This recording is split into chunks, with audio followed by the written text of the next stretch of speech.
ɗauki ƙauna na bawa wanda bai santa ba, kuma gashi sanka ya shiga rai ba zan cire ka ba. A zuciyata rashin ka ba zan jure shi ba, ƙaunar ka ne ya kama ni ban san dalilin hakan ba.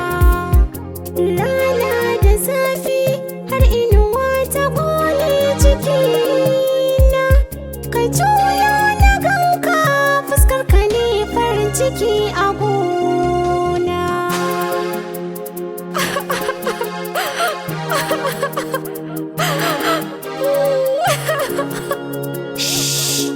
Ke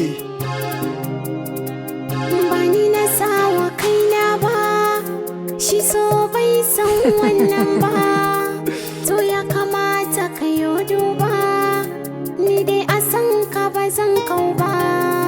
Duk zuciyar da take yin so rashin sa ba za ta jure ba, in dai akwai tsantsar ƙauna ba za a boye kishi ba.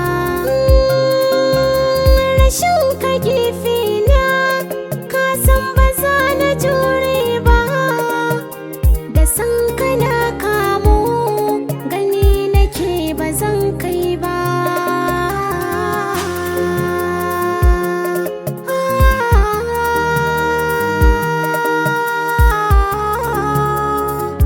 Oh, yeah.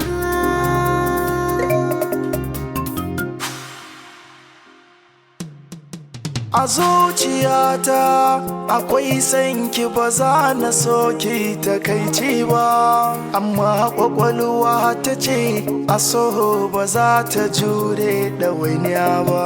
A cikin maza ja gaba nake ko na ce shugaba, bana buƙatar biye miki kan so ki sanya na bar gaba, nike ladabtar da mai zamba kuma ba za na sare ba. Soyayya tana sa gwani ya zamo lusari, ni ba zan so ba.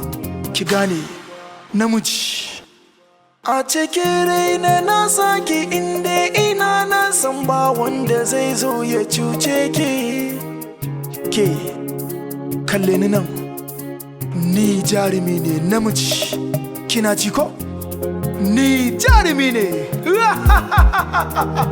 namiji uban mazaje. Bana tsoro, bana san mai tsoro, bana ƙaunar mai tsoro, ni karan kaina in ka ganni za ka ji tsoro.